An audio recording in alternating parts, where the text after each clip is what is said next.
World War II was the war that saved the world saved our freedoms, actually. And it was a world war. There were only, every country in the world was in the war in about one way or the other. So England practically became an airfield, one gigantic airfield. And we flew all of our missions from the 490th Bomb Group stationed at England, and a long time ago. But as I write the book and read the memories and I can recall some of those events like they were yesterday. The Flying Fortresses, the pioneer four-motored bomber, in the air since 1935. Steamroller construction, weight about 25 tons, speed better than 300 miles an hour, range 2,100 miles. Piped oxygen for the crews and turbo superchargers for the air-cooled engines. The Norden bomb sight, a bomb release that drops them out in perfect stacked formation. A precision bomber at 30,000 feet and up. A combat plane at any level. The firepower of a dozen or more high-rate 50 caliber machine guns. A bomb load of 3.5 tons. But in the early summer of 1942, the big question was dark. The Fortresses had raked through the Pacific skies from Luzon to Midway. But could they bomb Europe? Could they fly and deliver and get back in broad daylight against the full fury of the enemy?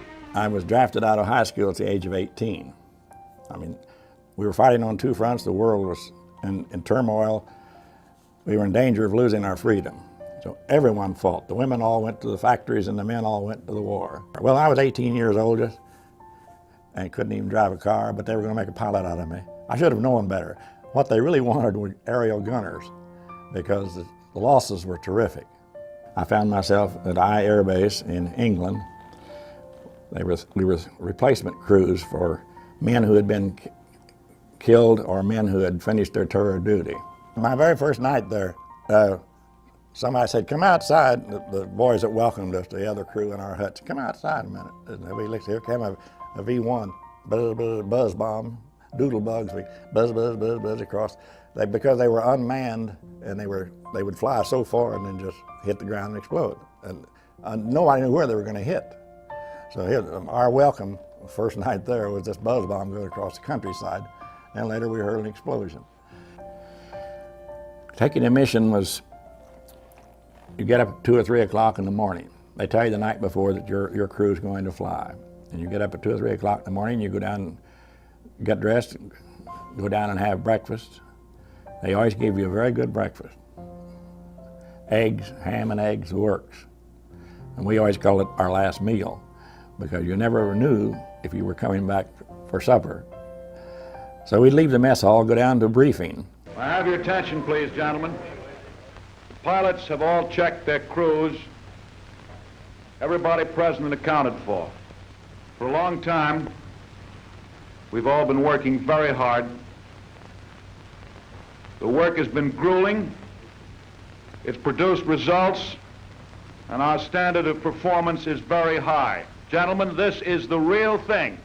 This is the first operational mission. You will note that the target is RP9X55. Now, as you approach the area, you're going to run into rather heavy concentrations of flak. That flak has to be watched for. You've got to deal with it as you've been taught to deal with it. That's all. What the intelligence couldn't always tell us was the fact that they also had anti-aircraft guns on trains, railroad cars, and they had them on barges. And those were the deadly ones that we could never put in one place. So we picked up we'd go out of briefing, picked up our parachutes, harness, Mae West's, life jackets, and went down to the planes. They hauled us out to the planes, and the crew chief and the ground crew were already there warming up the engines and getting us ready, and we loaded into the plane. 10 men blending together like a good jazz band. Pilot and co-pilot, bombardier, navigator, engineer, radio man, photographer gunner, waist gunner, ball turret gunner and tail gunner. But once we took off, we had to rendezvous over England. And England, from the ground, you could see all the planes, maybe 800 to 1,000 planes, gathering together and getting their formations and getting into the bomber stream headed for the target. So the hazard was that before you got to enemy territory, you had to go up to about 20,000 feet or 25,000 feet. This meant you were now on oxygen, and it was 40 below zero. To survive that in itself, the oxygen could cut off, your oxygen mask could freeze. When you loss of oxygen, it gives you a happy feeling, and you don't realize what's happening. And you couldn't take your gloves off, your hand would stick to any metal you touched. It was a little tricky sending radio messages with gloves on. So we're flying on this mission, and we approach the target. We have what we call an initial point, where our group rallies, and from there, from the initial point, I send a radio message back to England, back to the base, telling them that we were ready to start the bomb run. And once you start the bomb run, you're at the mercy of all the anti-aircraft fire, all the guns that are on that target. And what they would do would shoot a 88 millimeter shell up, and it would explode. And when it exploded, it just filled the air with chunks of iron, just about the size of your thumb or bigger. And it would just, you saw a puff, which was pretty out there in the sky, black puff of smoke, but it was sending out slugs. If you got a direct hit, sometimes the shell would hit the plane directly, and then you were gone. Or they would hit and take out a couple of engines or set it on fire, hit the gas tanks. And so flak was the thing we feared the most. The fighter, you could see him coming, you could shoot back at him, but the flak was invisible. I mean, you didn't know when you would hit. Did a fighter or flak get that ship? Flak, I think. We had one defense against the flak. We could throw out, usually we had a squadron go in front, and they would throw out nothing but aluminum strips. We called it chaff. That radio room was full of, we'd throw it out in bundles, and it would filter through the air and dummy up their radar, foul up their radar so they couldn't find our altitude. And it had to help, because once we started that bomb run, the lead crew, we were flying point. The pilot turned the control of the plane over to the bombardier. He had the automatic pilot. He could control the plane, keep it completely level, and over the target we would drop our bombs, and everybody else dropped theirs. Precision bombing depended on the lead squadron at that point, because we were just blasting everything we could. We were trying to end the war, and that was what happened.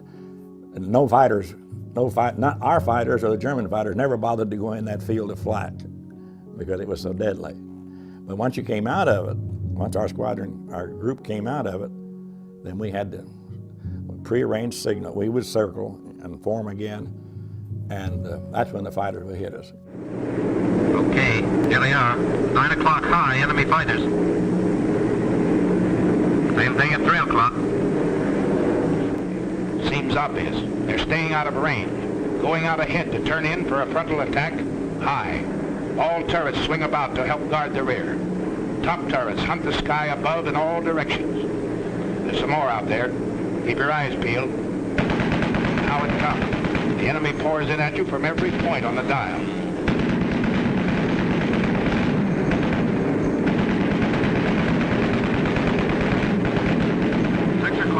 Level, 2 more at 5. Watch it.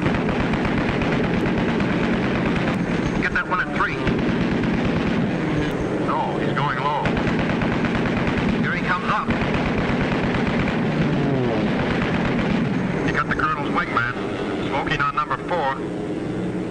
He's going out and down. Check the chute, you guys.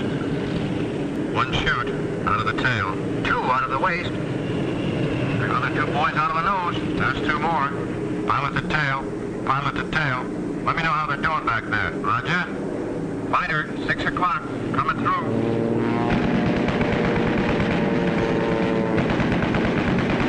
5 o'clock. 5.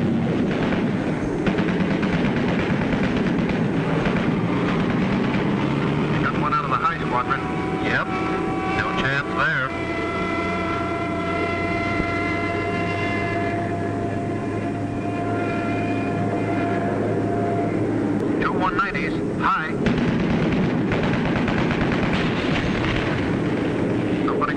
on the button. That jerry pilot bailed out. He's not walking away from it. Still they barrel in at you. A little short on heart, but plenty long on guts, this enemy. Another 17 hit. And again you have to close the gap in the formation. And again they come. 12 o'clock high, 4 o'clock level, out of the sun, and up from the ground. No more coming through. 5 o'clock. You're crossing another flak area. It's heavier this time, so black and thick you can almost hear it. And it's more effective. Shorty's been hitting feather number 4. Cover him all you can, everybody. Pilot's a left waist. Pilot's a left waist. There's another one working Shorty over. Can you help him? No can do, sir. Out of range. That's mine. You see him, Kent? Sure do. I'll confirm him all right. Out of force, spit. Yee! I feel it, Jerry. It's over today, pal. Look at that spit. Write him down. Oh, you sweetheart. Good night, sweetheart. Till we meet tomorrow. Good night, sweetheart.